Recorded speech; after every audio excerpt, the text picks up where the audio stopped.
উপনিষদ গাব দগ্ধা গোপাল নন্দন পার্থবৎস সুধীর ভক্তা দুগ্ধম গীতামৃতং মহৎ।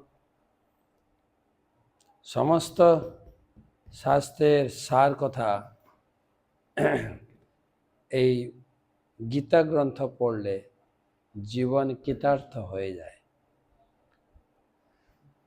৬ নম্বর শ্লোক, ষষ্ঠ শ্লোক।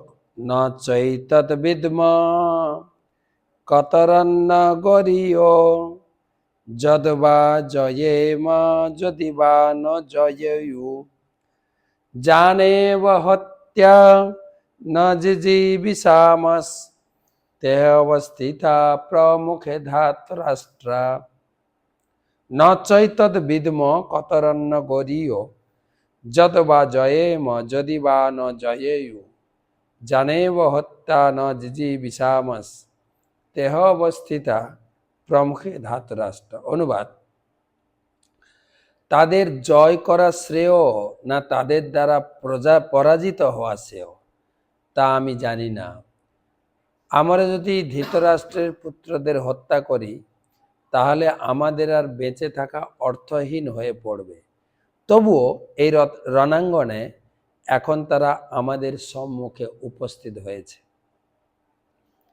অর্জুন ঠিক করতে পারছেন না, যদিও আগের শ্লোকে ঘোষণা দিয়ে দিয়েছেন আমি যুদ্ধ না করে ভিক্ষাবৃত্তি করে জীবন ধারণ করব। তথাপিও কর্তব্যের আবরণ তাকে ঘিরে ধরেছে। ক্ষত্রিয় হিসাবে তার যুদ্ধ করা উচিত। তিনি স্থির করতে পারছেন না, আমি বুঝতে পারছি না আমার কি করা উচিত। জীবনের এই রকম পরিণতি আমাদের আসে যে কোনটা করব কোনটা করব না।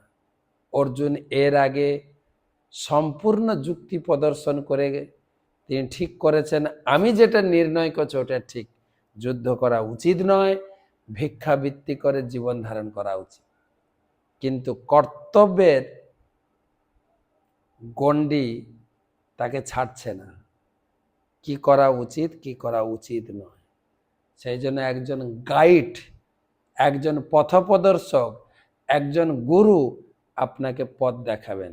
সেটা পরের শ্লোকে পড়ব।